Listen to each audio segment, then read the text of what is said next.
Here is our GMAH hike. We are going to be climbing from Silver Lake, which is where we're at now, up this way into that foggy abyss of nothingness that I can show you because it's completely covered. Today's GMAH members that actually rolled out of bed is we've got Ray, approximately about hour and a half is what I'm thinking that we're going to be at our first summit peak where we'll be sitting having some fine lunch in the fog. Up that, but we now need to climb up this steep section right there, and that, even without snow, is a made bugger. It to the top. How's that? How'd you tell our friends at home? Fun. Fun. I don't know if you can see it in all the white and the fog. What we climbed is just getting foggier and foggier. There's the hut right up this way. It's a pretty cool little area. If you're a skier, you've probably seen it. The Solitude bird sculpture. Okay. Right up here on the rock. I just need to share this tender moment with you guys. We've made it like 20 feet. And this is why. Each rock here is just covered in snow. So, in order to make a step, we've got to clear it off, find a stable place to stand, next, then stand. Make sure you don't slide, as we've already slid about 20,000 times. But now, we're on the steep part, and we've gotten this far. You have to really stomp down to make steps to get across here because it is just flat snow. Lots of snow above us. Don't want to really cause an avalanche. It's still way foggy. Can't see our mountain on our destination at all. Maybe it'll blow through. Okay. I don't know if you can hear the mic over the wind. We're just making our way up to the saddle. The winds are definitely blowing over. It's been a long, cold trek to this point. We're going to be headed up that way.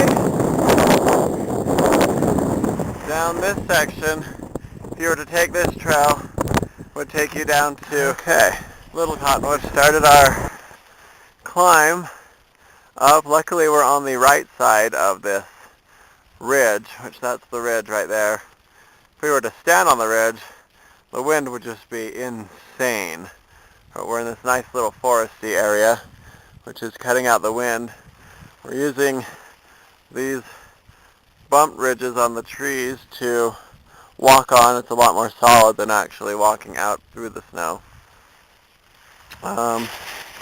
Our shoes are soaking wet, and feet are cold enough to where we can't really feel it bothering us anymore.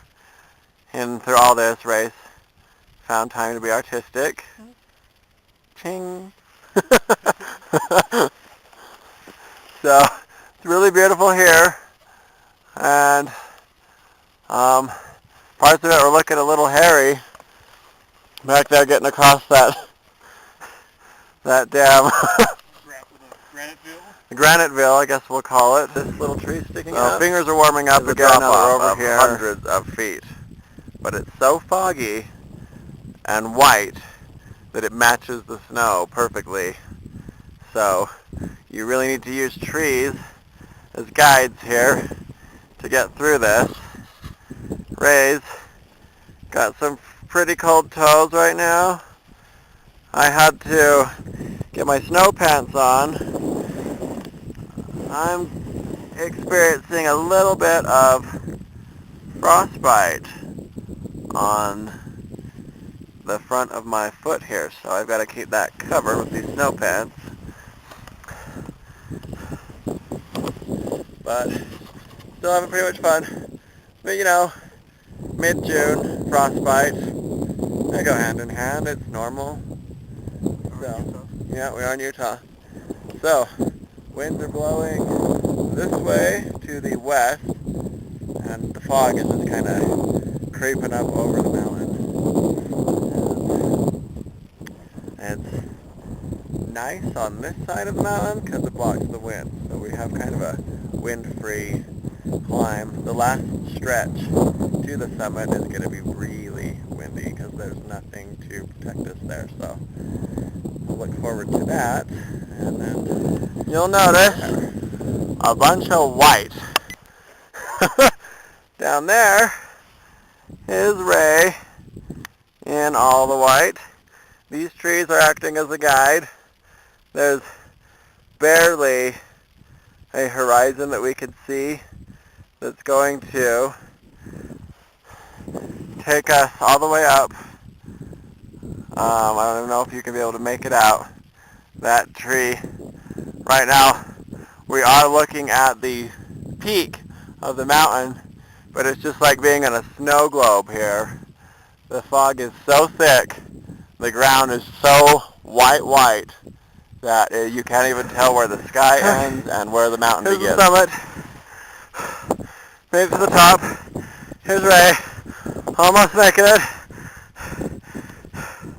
You can see just how foggy it is all the way along this ridge line. I'm not going to get too close, but you can see down. That's just a bunch of rocky cliffs underneath. We're nearing at the peak. Ray is rewrapping his foot with a poncho to help keep heat in. And you'll notice deep on our second summit peak, bushes, there is Ray trapped, fighting with the evergreens.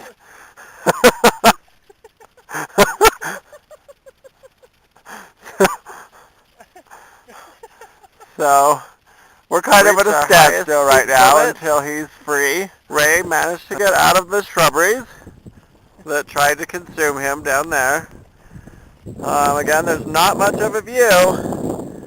Still foggy, but we are up thousands of feet now. Wind is not too bad. I've definitely had worse up here. We're going to be heading that way, which this direction you would see Heber. And if you looked this direction, you would see American Fork Twin Peaks. Across from that, Broad's Fork Twin Peaks. And down here in this misty abyss is where you'd see the reservoir that we was at. So now we're going to make our descent down this way, which will put us at Hidden Lake, which if I can't see that reservoir, I'm pretty sure it's going to be just that. Pretty darn hidden, so we're not going to be able to see much there. But we'll see what we get when we get down there. I'm anxious to get down to the lower. As is Ray. We're going to go sliding down this section, covered with pine gum. Really like warm and nice down. We've hit such a lower climate that it's been great. So, okay, we're down at the base. Down there. We just passed Hidden Lake. Just kind of looking down at this huge section that we have, that we usually slide down, but this time of year, it's just covered in snow. What we're looking at right here is generally a waterfall that we usually jump over that's all underwater.